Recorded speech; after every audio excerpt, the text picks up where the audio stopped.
नंबरची लक्षवेधी ICU Abhijit Vanjari ICU operation theatre तथा अन्य लोढ़ा आहे समग्र जो सुविधाएं हैं उन पर तत्काल ध्यान देने की आवश्यकता है।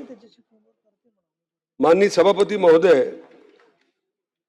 अनेक अस्पतालों की इमारतें जर्जर हो चुकी हैं, स्वच्छता की कमी है, बेड की संख्या अपर्याप्त है। विक्रम काळे इसके अतिरिक्त डॉक्टर, नर्सों तथा स्वास्थ्य कर्मचारियों के अनेक पद रिक्त होने के कारण मरीजों पर समय से समुचित उपचार मिलने से गंभीर कठिनाइयों का सामना करना पड़ा है।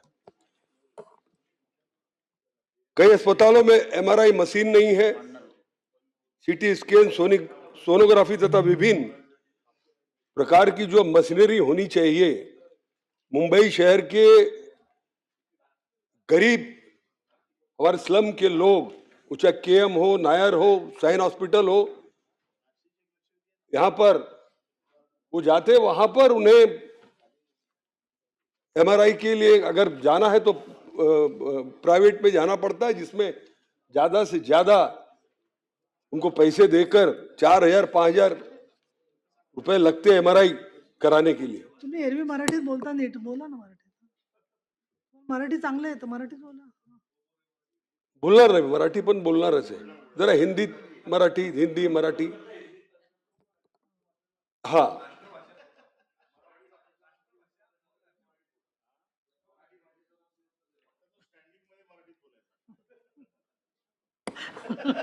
आता मला संरक्षण द्या सभापती. तुम्ही संरक्षण ऑलरेडी घेतलेलं आहे. और सबसे बड़ी समस्या ये है कि शहर का इस समय सबसे बड़ा मुंबई महानगर पालिका का मेडिकल कॉलेज है, अस्पताल के ये नायर, उसमें एमआरआई मशीन ही नहीं। कई बार टेंडर निकलने के बाद भी एमआरआई मशीन आज तक नहीं है। नायर अस्पताल में एमआरआई मशीन नहीं, और इतना ज्यादा लोगों का वहां पे, स्लम की जनता, मुंबई की तो मुंबई से सटे और भी शहरों के लोग यहां पर दवा कराने के लिए आते हैं। मैं ज्यादा समय न लेते हुए मैं इतना कहना चाहूंगा कि आजकल आपके माध्यम से मैं मंत्री महोदय से कहना चाहूंगा कि सफाई कामगार, डॉक्टर, नर्सेस, ये सब कॉन्ट्रैक्ट पे, ठेके पर दिए गए। अगर ये ठेके पे रहेंगे तो जवाबदारी किसकी निश्चित की जाएगी? और मैं आपसे ये मंत्री महोदय से ये कहना चाहूंगा कि सरकार महानगर पालिका के अस्पतालों में तुरंत एमआरआई मशीनें उपलब्ध कराएंगी। क्या डॉक्टर, नर्सें और अन्य कर्मचारियों के रिक्त पदों को, जो खाली पद हैं, हजारों पद खाली है, 2 लक्षवेधी लगने के बाद 2 पानाचा उत्तर आलेला आहे. उत्तर मध्ये हे इतके हॉस्पिटल्स आहे, इतके मेडिकल हॉस्पिटल्स आहे, मेडिकल कॉलेजेस आहे, तो राजावाडी आहे, कुपर आहे, सर्वांचं नाव याच्यामध्ये दिलेलं आहे. परंतु जे रिक्त पद आहे ते भरणार काय? ते कधीपर्यंत भरणार? जे डॉक्टरचे रिक्त पद आहे, नर्सेसचे रिक्त पद आहे, टेक्निशियनचे रिक्त पद आहे, ते कधीपर्यंत भरणार? आणि आईसीयू वार्ड, अतिरिक्त बेड वहां पर उपलब्ध कराने की जरूरत है। ये अतिरिक्त बेड कब तक? मुंबई की आबादी बढ़ रही, आज मुंबई की आबादी 1.5 करोड़ के ऊपर है, इससे ज्यादा है। और भी बाहर के लोग, चाहे पालघर हो, थाना हो, या हमारे अलग अलग वाड़ा, मुखाड़ा, यहाँ के जो गरीब आदिवासी तक लोग हैं, वो भी मुंबई शहर में अपना इलाज कराने आते हैं। वो हमारे देश के नागरिक है, आना ही चाहिए, उनका इलाज होना ही चाहिए, मुफ्त इलाज होना ही चाहिए। लेकिन ये बेड तो बढ़ाने की आवश्यकता है। पूर्व उपनगर में एक राजावाड़ी जैसा अस्पताल है, छोटा सा अस्पताल, पूर्व उपनगर में चाहे भांडुप हो, घाटकोपर हो, मुलुंड हो, वहां पे एक केएम और नायर जैसे बड़े हॉस्पिटल्स की आवश्यकता है। कब तक अस्पतालों में अत्याधुनिक चिकित्सा का उपकरण लगाए जाएंगे और क्या आयुष्मान और अन्य योजना के प्रक्रिया के सरल बनाया जाएगा? मैं आपसे यही निवेदन करना चाहूंगा कि मुंबई महानगर पालिका के अस्पताल, आज मुंबई महानगर पालिका का हेल्थ का बजट जो है वो 5 से 6 हजार करोड़ का है। एक साल का 5 से 6 हजार करोड़ का बजट, एशिया के सबसे बड़ी मुंबई महानगर पालिका, उसके अस्पतालों की जो दुर्दशा है वो सिर्फ पेपर पे लिखकर भेजने से काम नहीं चलेगा। 2 पन्ने का उत्तर देकर उसमें डॉक्टर्स कब लिए जाएंगे, नर्सेस कब लिए जाएंगे, टेक्नीशियन की भर्ती कब की जाएगी, ये सबका कहीं भी वह नहीं है। मैं आपके माध्यम से मंत्री महोदय से, हमारी सरकार से निवेदन करना चाहूंगा कि इसके ऊपर भली बात ध्यान दे। ज्यादा समय नहीं लगेगा, मुंबई महानगर पालिका में युति की सत्ता आई है, साल 2 साल में सारी चीजें ठीक हो जाएंगी। लेकिन उसके पहले जो 25 साल का वहां पर खड्डा है उसे भरने का काम साल 2 साल में कर देंगे। लेकिन यस, उसमें तो एसआईटी हो गई, वो तो साल 2 साल में ये ठीक हो जाएगा। इसे विधानसभा में, विधान परिषद में उठाने की आवश्यकता हम लोगों को नहीं पड़ेगी। लेकिन आज जो जरूरी चीजें हैं, कृपया करके मंत्री महोदय जी इसके ऊपर आप भाष्य करिए। मुंबई महानगरपालिकेतल्या आरोग्य व्यवस्थेच्या संदर्भामध्ये लक्षवेधी या ठिकाणी मांडलेली आहे। मुंबई महानगरपालिकेची आरोग्य व्यवस्था ही प्रायमरी, सेकंडरी आणि टर्सरी या 3 विभागामध्ये विभागलेली आहे, आपल्या सगळ्यांना माहिती आहे। पहिल्या याच्यामध्ये प्राथमिक आरोग्य केंद्र जे आपल्याकडे 236 आहे, सेकंडरी मध्ये हेल्थ केअर सर्व्हिसेस 16 उपनगरीय रुग्णालय, त्याच्यानंतर त्याचा उल्लेख सन्मान्य सदस्यांनी केला ते नायर, कपूर, केएम, सायन ही रुग्णालय फार मोठ्या पद्धतीने आहेत। इथे मेडिकल कॉलेज देखील सुरू आहेत आणि या चार रुग्णालयांची खासियत अशी आहे की केईएम, नायर आणि सायन मध्ये अवयव प्रत्यारोपणाच्या सुविधा देखील सुरू झालेल्या आहेत। सायन मध्ये आयव्हीएफ ची देखील सुविधा सुरू झालेली आहे। केईएम मध्ये स्पोर्ट्स सेंटर सुरू झालेलं आहे, ज्याच्यामुळे स्पोर्ट्स मध्ये जखमी झालेल्यांना ज्या सर्जऱ्या करायच्या आहेत त्या केईएम मध्ये त्या ठिकाणी होतात। निधीच्या संदर्भामध्ये सन्मान्य सदस्यांनी सांगितलं तर निधीची कमतरता पडत नाही। 1000 कोटीची तरतूद देखील महानगरपालिकेने केलेली आहे।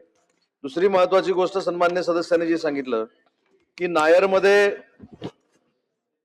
नायर हॉस्पिटलमध्ये एमआरआय मशीन जे बंद आहे ते मशीन देखील 5 ते 6 महिन्यामध्ये इन्स्टॉल केलं जाईल। परंतु हे सगळं करत असताना केएम मध्ये सिटी स्कॅन मशीन जी आहेत ती 2 आहेत, सायन मध्ये 3 आहेत, नायर मध्ये 2 आहेत। अशा पद्धतीची अत्याधुनिक यंत्रणा देखील सगळ्या या रुग्णालयांमध्ये तशीच आहेत। आणि शेवटचा मुद्दा सन्मान्य सदस्यांनी असा मांडला की मंजूर पदे जी आहेत, मंजूर पदे 31,732 आहेत, भरलेली पदे 21,299 आहेत, रिक्त पद ही 10,433 आहेत। त्यापैकी कंत्राटी पद्धतीनं 5,579 पदं ही भरली गेलेली आहेत आणि उर्वरित पदे भरण्याची कारवाई सुरू आहे। सचिन अहिर त्याने बोलते तिकडेही देतात। सभापती महोदय, आपण जे म्हटलं, कारण काय होतो सभापती महोदय, हे 2-3च हॉस्पिटल ह्याच्यावरती तो ताण पडतोय। आता आयसीयूचा विषय तुम्ही म्हटलं, सिटी स्कॅन पण तुम्ही करणार आहात, एमआरआयचं पण। सभापती महोदय, पण काय झालेलं आहे की आता, आणि एकतर आता अशी झालेली की एवढी पॉप्युलेशन वाढत चाललेली आहे, तुम्हाला डिसेंट्रलाइज करावं लागणार आहे आयसीयूचं। मी आणि सुनीलजी आम्ही जिकडे रिप्रेझेंट करतो, आता वरळीवरून एल्फिस्टन ब्रिज बंद झालेला आहे, म्हणजे तिकडचा पेशंट आयसीयूला घेऊन जायपर्यंत तो आयसीयू सोडा, तो वरतीच जातो। तुम्हाला डिसेंट्रलाइज करावं लागेल। आता कामगार हॉस्पिटल सभापती महोदय आपण घेतलेले आहेत, कामगार हॉस्पिटल्स पण आपण आता प्रायव्हेट पार्टिसिपेशन न करता सरकारकडे आता ईएसआयचे हॉस्पिटल पण आपल्याला आता मिळालेत, मध्ये वरळी असेल, एमजीएम परळला असेल।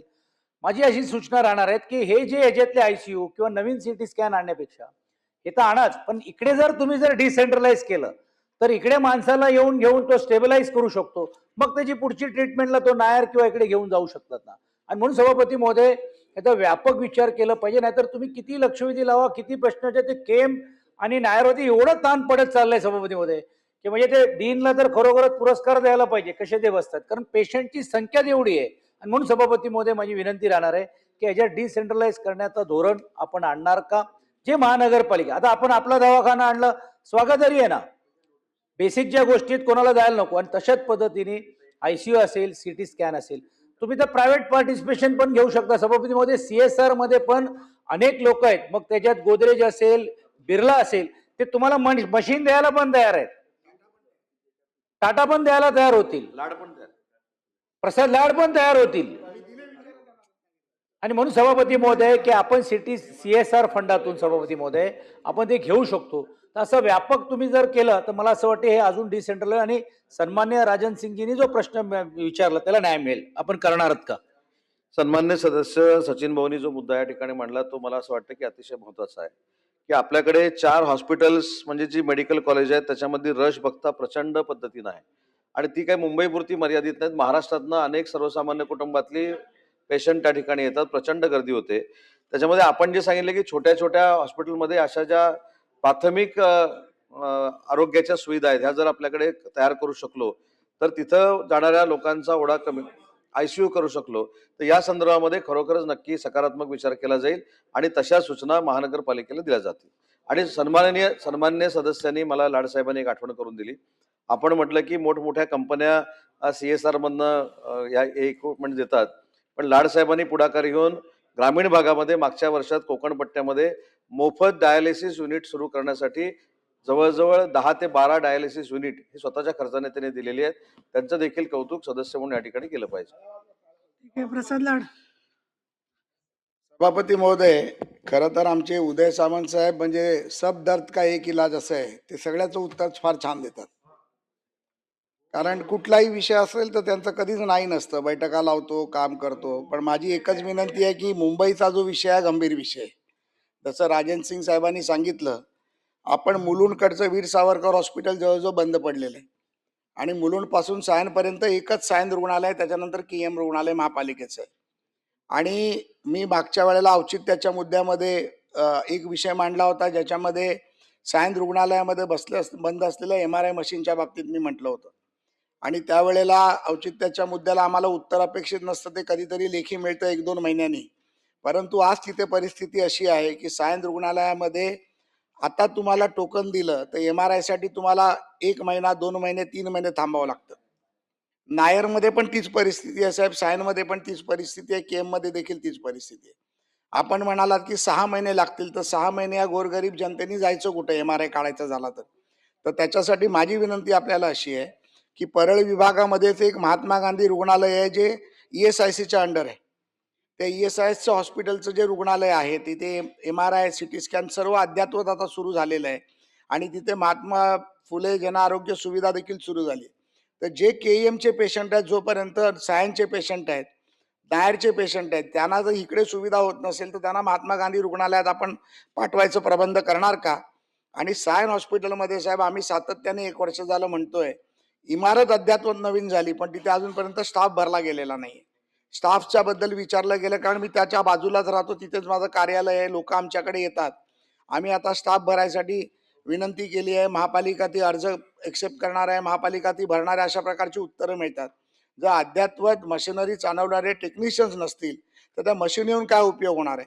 तर एक तर मशीन आपण CSR मधनं किंवा चीफ मिनिस्टर रिलीफ फंड मधनं तात्काळ मागवाव्यात, ते तुम्ही मागवणार का? आणि स्टाफ सायन हॉस्पिटलमध्ये आणि KM हॉस्पिटलमध्ये आणि नायरमध्ये तात्काळ भरणार का?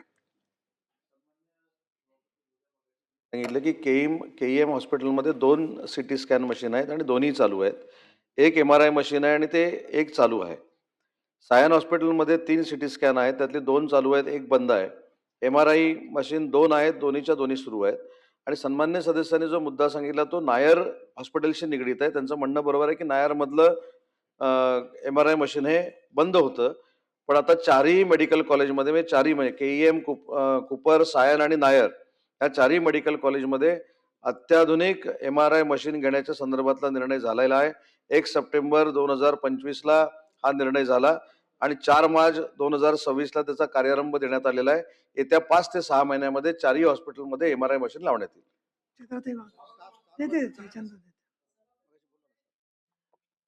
पूर्व उपनगरातील महानगरपालिकेचं एक महत्त्वाचं हॉस्पिटल म्हणून कुपर हॉस्पिटल आहे, ज्या ठिकाणी वैद्यकीय महाविद्यालय सुद्धा आहे. आणि आज त्या कुपर हॉस्पिटलमध्ये सभापती महोदय 80% कामगार जे आहेत ते कंत्राटी स्वरूपाचे आहेत आणि त्यांचे प्रश्न जे आहेत ते अत्यंत ज्वलंत आहेत. सभापती महोदय 2019 पासून कंत्राटी कर्मचारी त्या ठिकाणी कार्यरत आहेत. त्याच्यानंतर कोविड सुरू झाला. कंत्राटी कामगारांनी जीवाची पर्वा न करता त्या ठिकाणी सेवा दिली. परंतु ज्या वेळेला कोविड योद्धाचं प्रमाणपत्र देण्याची वेळ आली त्यावेळेला सभापती महोदय या कंत्राटी कामगारांना ते सुद्धा देण्यात आलेलं नाहीये. त्याच्याशिवाय प्रशासनाकडून ऑक्टोबर 2019 पासून ऑक्टोबर 2025 पर्यंत नेमण्यात आलेले या 6 वर्षातले 3 वेगळे कंत्राटदार, त्यांच्याकडनं या कंत्राटी कर्मचाऱ्यांचे सभापती महोदय थकीत वेतन, भविष्य निर्वाह विधी, सानुग्रह अनुदान, राज्य विमा आयोगाचे देय आजतागायत आजच्या तारखेपर्यंत त्यांना ते देण्यात आलेले नाहीयेत. आता पुन्हा कुपर हॉस्पिटल जे आहे त्या प्रशासनाने निविदा तत्वावर कंत्राटी भरती करण्याचा त्या ठिकाणी घाट घातलेला आहे आणि त्यामध्ये या जे 6 वर्षांपासून जी कामं करणारी लोक आहेत, ज्यांच्या मागण्या आजही प्रलंबित आहेत, 6 वर्षाचा कामाचा अनुभव आहे, 38 वर्षावरील कोविड काळापासून काम करत असणारे आपली मराठी मुलं आणि मुली आहेत, त्यांना अपात्र करण्याचा प्रशासनाचा त्या ठिकाणी प्रयत्न झालाय आणि त्या पद्धतीने ते काम करतायत. तरीही या कंत्राटी कामगारांना शासन न्याय देणार का, हा पहिला प्रश्न. आणि दुसरा प्रश्न जो सन्माननीय प्रसादजी लाड यांनी विचारला की परळमध्ये महात्मा गांधी रुग्णालय जे कामगारांचं रुग्णालय आहे, फार मोठी जागा आहे आणि त्या ठिकाणी केईएमचे ऑप्थॅल्मिक आणि ऑर्थोपेडिक असे 2 वॉर्ड शिफ्ट करण्याचा प्रस्ताव होता. तर त्या प्रस्तावावर सुद्धा कार्यवाही होणार का? सन्मान्य सभापती महोदया, सन्माननीय चित्राताईंनी 2 मुद्दे या ठिकाणी मांडले की ज्यामध्ये महात्मा गांधी रुग्णालयामध्ये वॉर्ड तयार करण्याचा काही निर्णय झाला होता असं आपण म्हटलं. त्याची नक्कीच प्रस्तावित असेल तर त्याची नक्की माहिती घेतली जाईल आणि रुग्णांच्या सोयीसाठी त्या ठिकाणी वॉर्ड करून किंवा सन्मान्य प्रसाद लाड साहेबांनी सांगितलं की ज्या पद्धतीने MRI मशीन बंद आहे पण अन्य कुठच्या हॉस्पिटलमध्ये नेण्यापेक्षा जर महात्मा गांधी रुग्णालयामध्ये आम्ही जर नेऊ शकलो त्याच्यामध्ये देखील सकारात्मक भूमिका महानगरपालिकेला आपण घ्यायला लावू. दुसरा मुद्दा सन्मान्य चित्राताईंनी जो मांडला तो कंत्राटी कामगारांच्या बाबतीमध्ये मांडला आणि कंत्राटी कामगारांच्या बाबतीमध्ये चित्राताईंकडनं सविस्तर माहिती घेऊन जर कंत्राटी कामगारांवर अन्याय होणार असेल तर तो होऊ नये यासाठी प्रिकॉशन घेण्याचे निर्देश मुंबई महानगरपालिकेला दिले जातील. सुनील शिंदे. लक्षवेधीच्या माध्यमातून आपल्या निदर्शनास एक गोष्ट आणून देऊ इच्छितो. 2-2.5 वर्षापूर्वी तत्कालीन आरोग्य मंत्र्यांनी मला याच फ्लोअरवरती आश्वासन दिलं होतं की वरळीच्या ESIC हॉस्पिटलमध्ये PPP बेसवरती आपण ICU यंत्रणा उभारू. आता आपण सचिन भाऊ इथे बोलल्यामुळे ह्या गोष्टी मला आपल्या लक्षात आणून द्याव्याशा वाटतात की तिथे अत्यंत गरज आहे आणि त्या फ्लोअरवरती जे आश्वासन दिले त्या अनुषंगाने आपल्याला तातडीने पुढची कारवाई करता आली तर ती करावी याची माझी विनंती आहे. दुसरं असं आहे की या ठिकाणी CSR बद्दल मुंबई महानगरपालिकेने नुकतंच जे बजेट सादर केलं त्याच्यामध्ये जवळजवळ 6,500 रुपये आरोग्य यंत्रणेसाठी त्या ठिकाणी मंजूर झालेलं आहे. एका बाजूला 6,500 कोटीचं बजेट आरोग्य खातं म्हणजे महानगरपालिकेच्या आरोग्य खात्यासाठी आहे. आपलं लक्षात आणून देऊ इच्छितो की त्या ठिकाणी जे काय परचेस सेंट्रल परचेस सिस्टम आहे मग त्याच्यामध्ये जे काही नॉन शेड्यूल आयटम आहेत याच्यामध्ये आपण आश्चर्य वाटेल आपल्याला डीनला फक्त 40,000 रुपयाचे अधिकार आहेत. त्याच्यानंतर डेप्युटी डीनला फक्त 25,000चे अधिकार आहेत.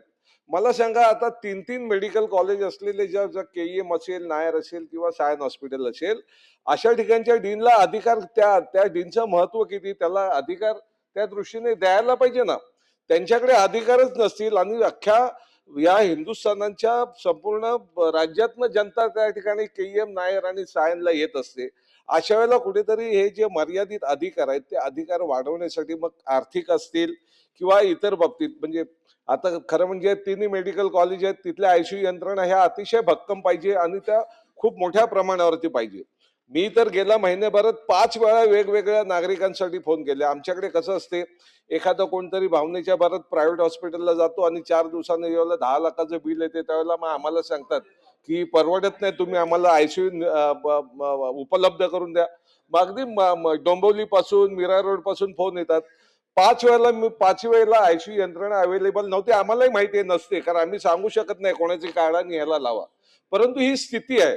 केईएम, नायर आणि म्हणून 3 मेडिकल कॉलेज असलेल्या ज्या हॉस्पिटल आहेत तिकडच्या आयसीयू यंत्रणा ताबडतोब कशा मिळतील अशा तऱ्हेची यंत्रणा निर्माण करण्यासाठी आपण प्रयत्न करणार का? नंबर 1. त्या ठिकाणी जे मर्यादित अधिकार आहेत डीनला, डेप्युटी डीनला, ते अधिकार वाढवण्याचा आपण प्रयत्न करणार का? नंबर 2. नंबर 3 आहे की सीएसआर मधनं ही मंडळी प्रयत्न करतात. सीएसआर ही डीन लेवलला वगैरे सगळी म्हणजे त्या दिवशी पण लक्षवेधी हा प्रश्न आणलाय मी, की ही सगळी मंडळी सीएसआर मधनं यशस्वी होतात आणि सीएसआर ची प्रपोजल ज्यावेळेला ऍडिशनल एमसी पर्यंत जातात त्यावेळेला मात्र थांबली जातात, कारण एक तर ऍडिशनल एमसीचा हेतू काय ते कळत नाही. त्याचा इगो प्रॉब्लेम असतो की हा खालून आलेला प्रस्ताव आहे, त्याच्यामध्ये त्यांना संशय निर्माण होतो की नेमकं डीनचे काय लागेबांधे आहेत. शेवटी ते ह्या सगळ्या गोष्टीचा विचार करत असताना तिकडचे असलेल्या पेशंटचा विचार ते लोक करत नाहीत. त्यामुळे तिकडे येणारे मग सीएसआरचे प्रस्ताव असतील, हे प्रस्ताव डीन लेवललाच मान्य व्हावेत यासाठी आपण प्रयत्न करणार का? असे 3 माझे प्रश्न आहेत. आणि तिसरा महत्वाचा जो मुद्दा मांडला त्याच्याबद्दल मी सुरुवातीला सांगतो की सीएसआर मधनं एखादी मशिनरी जर एखाद्या मेडिकल कॉलेजला द्यायची असेल तर त्याचा प्रस्ताव खरं तर वर यायची आवश्यकताच नाही. डीन पूर्ण शिक्षित असतो, त्याला ते क्वालिफिकेशन असतं, म्हणूनच तिथं डीन म्हणून बसवलेला असतो. तर आपण सांगितलेली जी सूचना आहे की सीएसआरचे प्रस्ताव जर डीनकडे आले तर डीनलाच मंजूर करण्याचे अधिकार ते दिले जातील, कारण ते अतिशय महत्वाचे आहे. दुसरं मगाशी आपण सांगितलं की ठीक आहे आपण सीएसआरच्या मुद्द्यावर नक्की बोलू, पण 2026-27ला 7,456 कोटी रुपये हे आरोग्याची तरतूद मुंबई महानगरपालिकेनं केलेली आहे. हे जवळजवळ 9.22% तरतूद ही आरोग्यावर केलेली आहे. पण ही आरोग्यावर केलेली असताना आपण जो मुद्दा मांडला की आयसीयूची परिस्थिती अडचणीची होऊ शकते, अडचणीची झालेली आहे, एमआरआयची अडचणीची झालेली आहे, या सगळ्या गोष्टीचा एक आराखडा तयार करणं गरजेचं आहे. कारण मगाशी मी स्वतः सांगितलं की ही जी 4 हॉस्पिटल्स आहेत ही मुंबई पुरती मर्यादित आणि मुंबईकर त्याच्यावर हक्क सांगू शकत नाहीत. परब साहेब, महाराष्ट्रातल्या सर्वसामान्य कुटुंबातल्या प्रत्येक व्यक्तीला असं वाटतं की मी केएम मध्ये गेल्यानंतर बरं होईल, मी नायर मध्ये गेल्यानंतर बरं होईल. आणि अनेक लोक, हजारो लोक त्या ठिकाणी येतात. ओपीडी देखील 4-4, 5-5 हजाराची ओपीडी आहे. त्याच्यामुळे या सुविधा ग्रास रूट पर्यंत असल्या पाहिजेत. जे सचिन भाऊनी सांगितले की छोटी छोटी हॉस्पिटल्स जी आहेत तिथं देखील आयसीयू असणं गरजेचं आहे, प्राथमिक उपचार तिथं देखील होणं गरजेचं आहे. तर एक सविस्तर असा आरोग्याचा आराखडा तयार करण्याच्या सूचना ह्या मुंबई महानगरपालिकेला दिल्या जातील. आणि म्हणजे जसं आपला दवाखाना आहे किंवा छोटी छोटी हॉस्पिटल्स आहेत तिथं देखील या सुविधा असल्या पाहिजेत आणि सगळी मशिनरी ही लोकांना उपयोगी पडेल अशी सतर्क असली पाहिजे, अशा पद्धतीच्या सूचना मुंबई महानगरपालिकेला.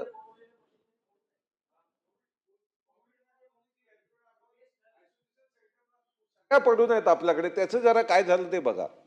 नाही, त्या मशिनरीचं काय झालं ते नक्की बघू, परंतु त्या मशिनरी जर वर्केबल असतील तर पुढच्या महिन्याभराच्या आत त्या मशिनरी कुठच्या आहेत, कुठच्या हॉस्पिटलमध्ये त्या नेऊ शकतो याचा देखील सर्वे आरोग्य विभागानं महानगरपालिकेच्या केल्या पाहिजेत, त्या देखील इन्स्टॉल केल्या पाहिजेत, जेणेकरून महाराष्ट्रातनं येणाऱ्या आणि मुंबईच्या सर्वसामान्य रुग्णाला कुठचाही त्रास होणार नाही याची दक्षता महानगरपालिकेने घेतली पाहिजे. आणि अजून एक ऍडिशनल म्हणून सचिन भाऊ सांगतो, मगाशी आपण कामगार रुग्णालयाचा उल्लेख केला. कामगार रुग्णालय मुंबईपुरती मर्यादित आहेत, पण ठीक आहे, परंतु ग्रामीण भागातल्या कामगार रुग्णालयाला आजपर्यंत एमआयडीसी कडनं क्वचितच कधीतरी जागा दिलेली होती. आज राज्याचा उद्योग मंत्री म्हणून मागेल तिथं कामगार रुग्णालयाला 8 एकर जागा देण्याचा निर्णय आम्ही घेतलाय आणि त्याच्यातनं जवळजवळ 4 ठिकाणी ही जागा अलॉट देखील केलेली आहे. राजहंस बोला.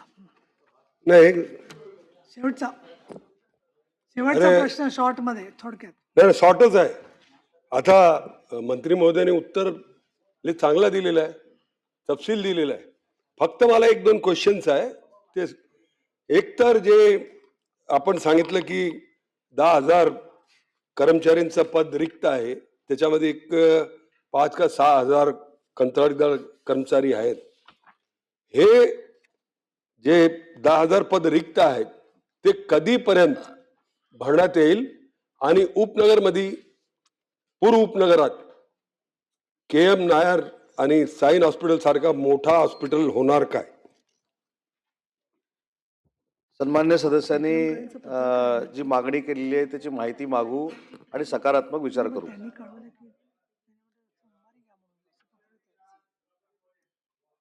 आता 7वी जी लक्षवेधी आहे ती घेऊ शकतो आपण, परंतु